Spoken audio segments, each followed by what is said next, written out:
Hello and welcome back to our channel.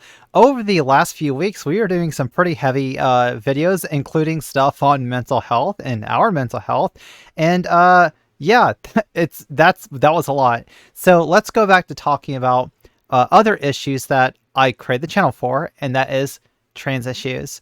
So one of the things that I noticed when I first came out as trans is that I had a lot of conservative friends saying, "Oh no, you're going to disappear." And I was like, "Wait, what? Like, I'm going to get Thanos snapped or something?" And they're like, "No, you're going to literally disappear." I was like, "All right, stop.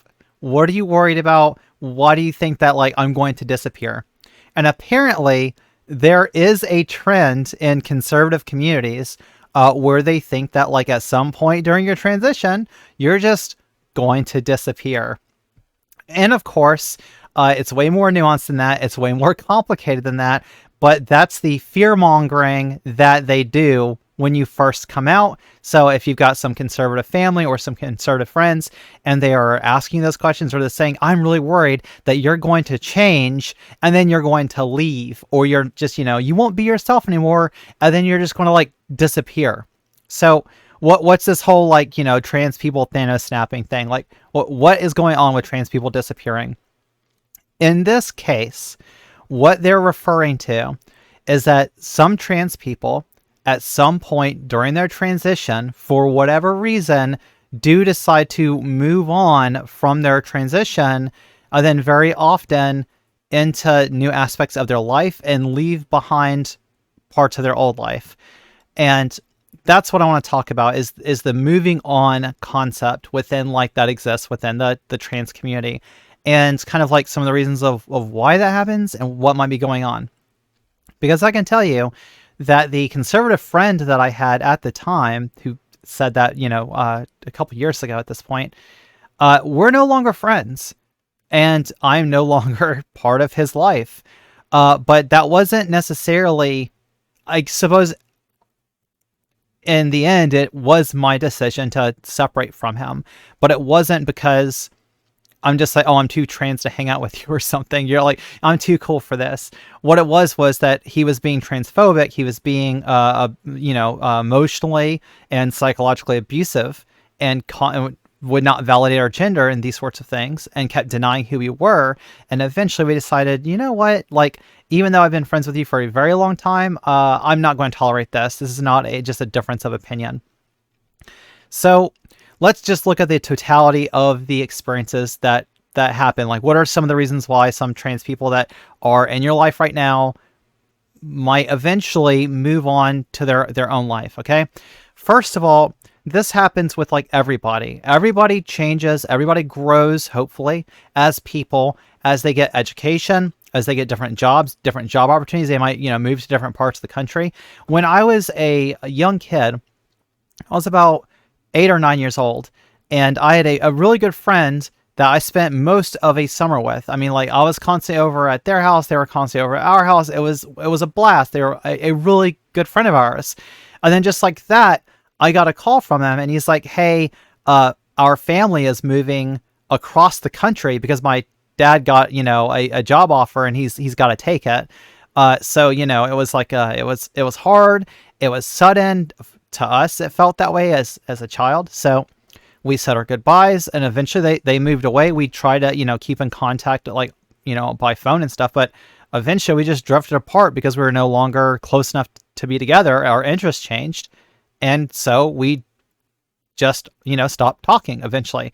And this happens as, like, even within relationships, as people, if you're not growing together, you and, say, like, a partner, chances are eventually y'all will grow so far apart that it's like y'all don't recognize each other, like, who the other person is anymore necessarily. So this is not just a uniquely trans thing. This happens with, cis people as well.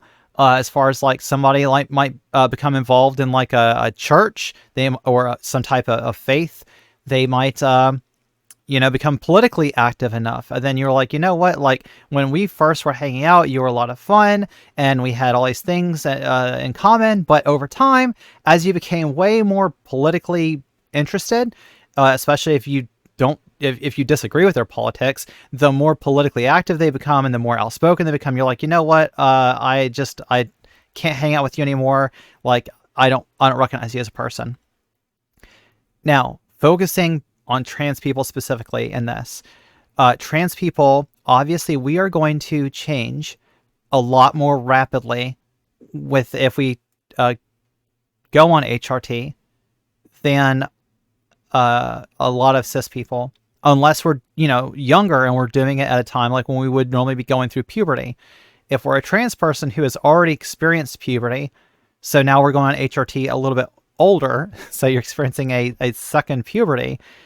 Think about how radical your body changed in that first puberty, and how different you are mentally and all the different things that changed.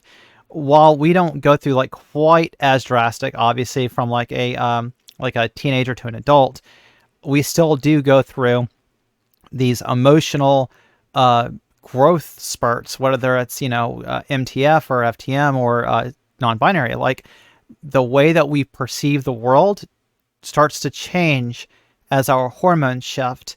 And like a lot of our friends are like that knew us before our transition and know us now, they'll say that we are a lot more gentler of a person. We already had a lot of empathy. We're already a sensitive person. So now we're like, crying at commercials and stuff like that. Like, we definitely, as we feminized, became a lot friendlier and a lot happier. Like, I finally feel like my body is my body. And even though I struggle with dissociation and unrelated mental health issues, being present in our body is something that we actually desire right now. And desiring to be present is one of the things that initially led us on our own mental health journey. Be like, well, wait a minute. We feel so great and we feel so happy sometimes, but then like other times we feel totally like divorced from the world itself.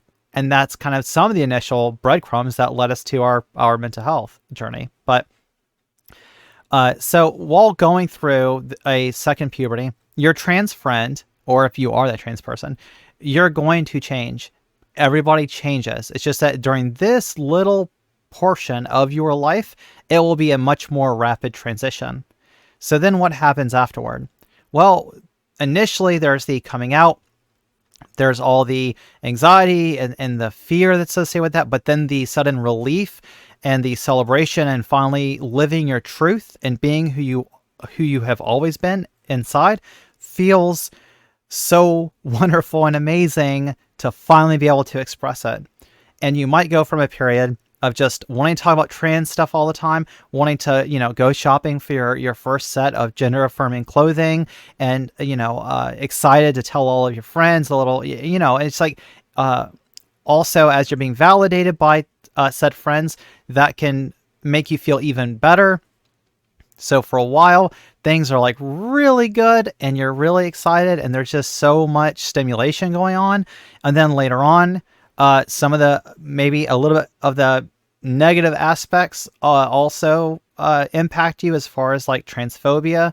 And then you recognize like friends that you thought were very open-minded or they were conservative, but you're like, yeah, but they're not hateful people. Like they know me, they like me. You might find that some of those friends might surprise you. And it turns out that their ideologies and their denial of trans existence is something that like even a deep friendship cannot overcome, unfortunately. So you have the initial portion out of the way. Then as you're transitioning, you might become active in trans communities, whether it's online communities, whether it's like going to, trans support groups that are local and this sort of thing. And you might start meeting a lot of other trans people and meet other people within the LGBT community. Typically speaking, these spaces are going to be way more validating, way more accepting than cis spaces. They just are. And when you're surrounded by other people that have similar experiences to you and can relate that to you and you can relate that to them, and y'all have empathy and sympathy for each other and y'all are supporting each other and giving each other tips and helping with, all the different stages of transition and showing nothing but love and support, makes it very difficult to go back to a friend group that's like, yeah, you're the token trans, where they basically tolerate your presence there, or constantly dead name you, constantly misgender you. That should not be happening anyway. But when you have so many people that knew you pre-transition, even if they're not doing it necessarily intentionally, it might happen way more often than you would like, and it might continuously remind you of the negative experiences that you once had when you had to be closeted. So for some trans people, this ends up starting to set us on a course where we start spending more and more time within our own communities because they do validate us, and these people do become such close friends, like a second family to you, especially if your previous family has rejected you, or you've lost friendships. So for a lot of us, these new relationships become invaluable, and these communities start becoming a place of refuge for us from the rest of the world. It's somewhere where we can go and hang out together and just be ourselves and just be accepted for who we are and live our lives for a little while, as far as like completely normal, just talking about films and books and movies and video games and, you know, whatever else that you're interested in. Warhammer 40K, right? As opposed to when you're with your cis friends, there's always this element of wondering, like, do they actually see me different? Or like when they try to be inclusive, sometimes they might fumble it or whatever else. Now, that's not to say that like family and friends don't deserve a chance to continue to, you know, be in your life. And that for some people, it will be more difficult to get used to like a new name or a new presentation, especially if they're talking about like sometime in the past. So let's give people a chance to adjust to our transition. Then, you know, give them like whatever it looks like for you. But for a lot of people, it's about 6 months to a year. By that time frame, they should have gotten used to you at least socially transitioning at that point. Now, when will you start seeing more and more people start moving on?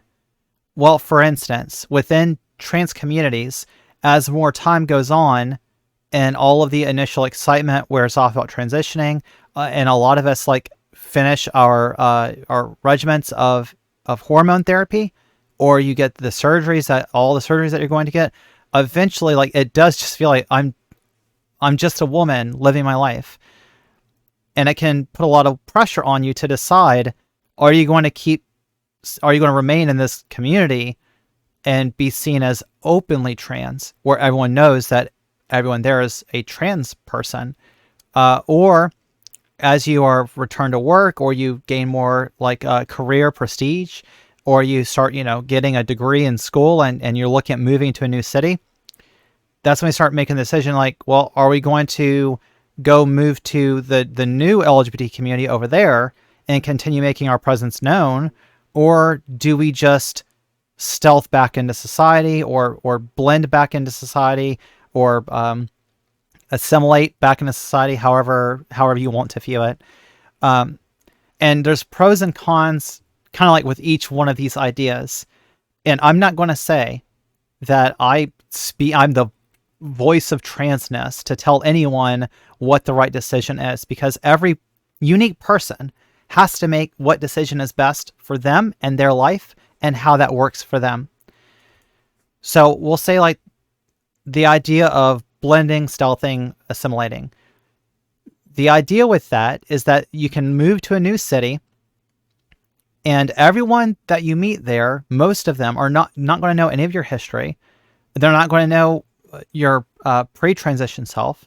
They're not going to know your dead name, especially if you've, you know, legally changed everything. And we're just assuming at this point that everything, that the transition portion, social, legal, medical, all of that stuff's done. So they're not going to know any of this stuff. All they're going to know is the person that you are now and who you're presenting yourself as. And it can become very tantalizing to say, you know, I could get away from a whole lot of hate and stigma in a society that continues to reject trans people if I simply move over here, delete all my socials, or just make them go inactive, and create, like, just live my life as the person that I am now and move on. But in order to do that, that also would include leaving most friends and a lot of people that you knew previously that do know your dead name, or that do know, who you were pre-transition in their eyes. And the problem is that there's always the concern that one of these older friends might be associating with a new friend group of yours and then out you by accident, by referring to you as the wrong gender, by referring to you as your dead name, or just by mentioning that you're trans. Now, I've had in real life a person who was a friend of mine, and we were pretty good friends at the time. But I noticed in two separate conversations where there were other people present that did not know we were trans at all, and they were correctly gendering us. They recognized us as a woman, and were referring to her as such. But this friend, at two different occasions, got irritated talking to us in the conversation, and then he would accidentally misgender us, or dead name us. And then he would do the stops and oh, I'm so sorry, I didn't mean to actually say that. I know you this is how you go by now, right? And then at that point, everybody's looking at us, like, suddenly recognize, like, looking us up and down and trying to study us closer. So I recognize, like, and then talking to him later on, he did admit, because I was like, look, you've done it twice, and you only have done it when you get heated and we get into, like, we have a political argument or something like that. And then he said, yeah, he did do it on purpose. And that irrevocably damaged our friendship. I was like, I can't trust hanging out with him around other people now, because he might just get irritated or something and just decide to drop that word trans to people that don't know us, which can put our physical safety in danger. So because there is that aspect of it, and then there was I was trying to word this carefully. I was playing a game with a guild, and there was a person in the guild who had dated two different trans women, and he said that he had known them both before they had transitioned and then after they had transitioned. And then this occurred in his life, that they were together for a little while, then they broke up, and then they moved on. He just doesn't know what happened to them, and none of their social accounts are active, and he's like, they just disappeared. And that's why, it's hard for me to be friends with trans people, because I don't know when y'all just might disappear out of my life. The problem is that while he was describing his relationship with these two women, he dead named them both and misgendered them both multiple times.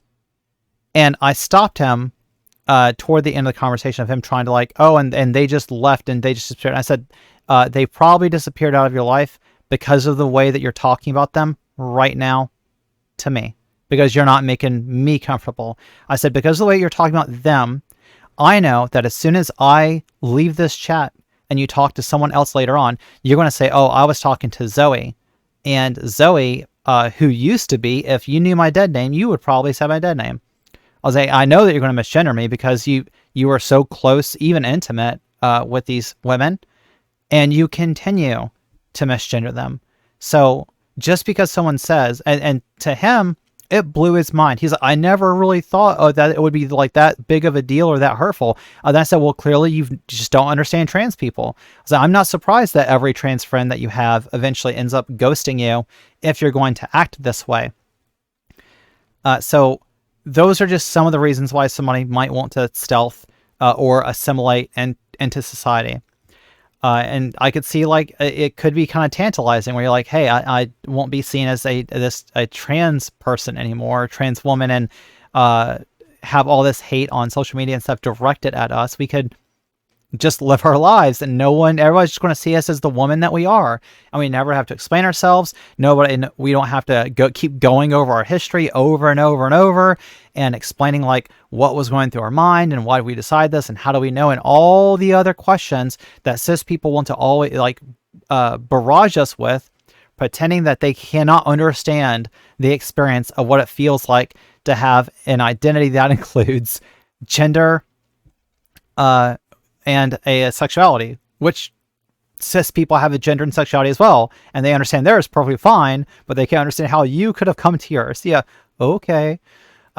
So the risk of this, and this is kind of like where we would kind of look at it, is that if you do decide to stealth, it's almost inevitable, even if you move to a new town, no matter how, unless you are just very, very isolated from people, very cyber secure, like you never tell anyone that you're trans. And even then, as long as there's no way that somebody at the company or your workplace doesn't like go through a file, then notice that, you know, that you are a different person at some point, at least on legally, you can end up running the same problem where very slowly the information comes out again that you are trans, or you tell somebody who you think is trustworthy, then you have a falling out with that person, and that person tells someone else, and that person tells someone else.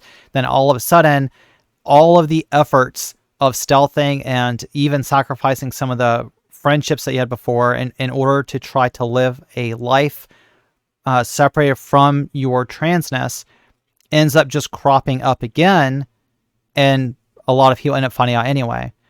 And I've talked to multiple trans people who had this happen, where they totally moved to a new town, and like they didn't think that anybody, you know, would know them or whatever else, and they did successfully live for a few years, like completely stealth. But each one of them had like one instance of they trusted the wrong person, they said the wrong thing, or somebody somehow picked up on it and then dug into their past, and then all of a sudden out of their information. Now, I think nobody should be doing that, and I think that's bullshit, but people do that to us.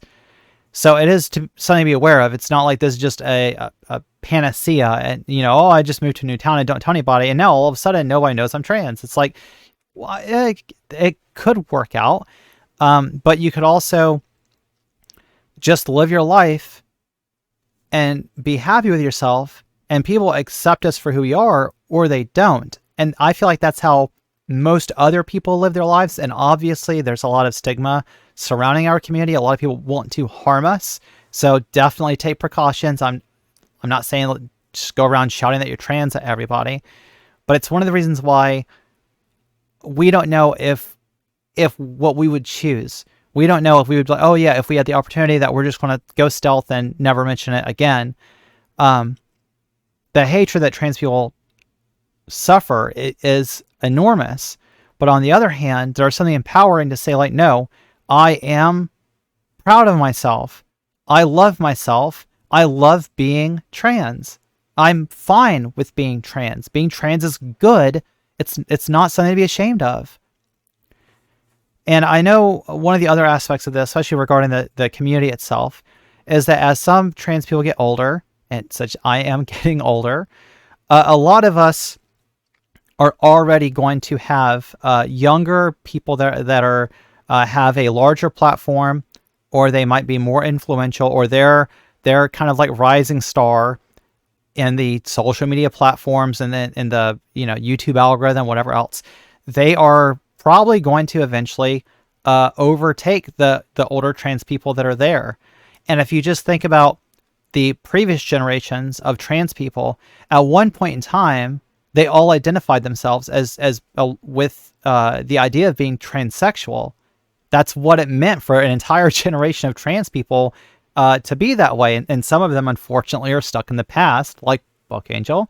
However, the younger generation is way more open to the idea of exploring their gender and exploring what gender even means.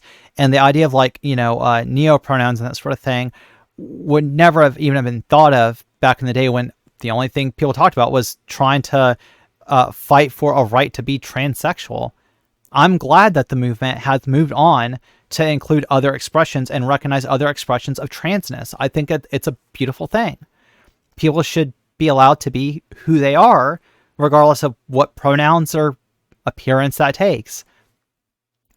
But as you see more of these younger people becoming more influential and some of the older people losing that influence, eventually you'll see some of the older members of the community start stepping back and being replaced by these younger creators. But the older members of the community might stay around as like a mentor or someone to help the younger folks in their own journey and kind of like to help guide them through like especially the first years of HRT and transition, and then telling them like, hey, these are the processes for like changing your name, and just kind of showing that solidarity in order to still be part of the community and also to contribute to the community. It's something that they've already been there and given all this love and time to. And as these younger people grow up and become friends with you, the community continues to grow and prosper. And I don't think that people realize like what it means to have these LGBT communities around. Like, there was not too long ago in our recent history, it was illegal to be LGBT. We could be arrested. We were persecuted by the government. Our lives were nearly impossible to live. If you got outed at work, that meant for sure that you were going to get fired and had to move somewhere else, at least back in the 50s and 60s. So there is a lot of battles that we have won along the way to get to the point where we are now. So just remember all of the history that we've gone through, all of the persecution, all of the fighting for our right to exist, fighting literally against the government to be recognized with equality under the law, which we still are not completely protected under the law.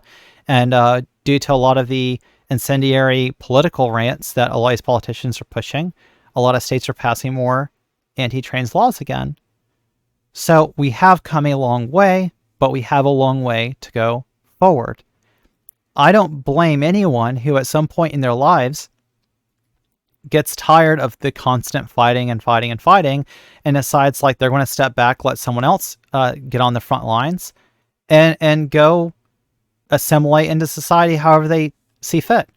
And I don't think we should judge them harshly for that if they do decide to walk away and just go live their life. No one is required to give their entire life to any cause. And I'm grateful that any trans people are out there arguing and fighting against the absurdity that is the cis world, at least as far as the anti-trans legislation and bigotry against us. So I hope that answers the question. Why do some trans people disappear during or right after the transition? Hopefully, this will, if some conservatives see this, or if anybody's concerned about their family, look, if you love and support the trans people in your life, you validate them, you gender them correctly, and you're always there for them, they're going to still be your friend. That's never going to go away, and they might even be a deeper friend of yours, because they're going to know that when all these other people were turning their back on them, or all these other people refused to validate them or take their identity serious, you recognized how serious this was for them, and you were there for your friend. And you can end up having a lifelong friend that way. I've got some cis people in my life that I'm definitely been friends with for a very long time, and for the foreseeable future, I would never ghost them or anything like that. But a lot of my other friends have come and gone, both because sometimes it was my choice to separate from them for their toxicity, and then other times, like, they decided that they were not comfortable with our identity and they couldn't associate with trans people. So it does go both ways.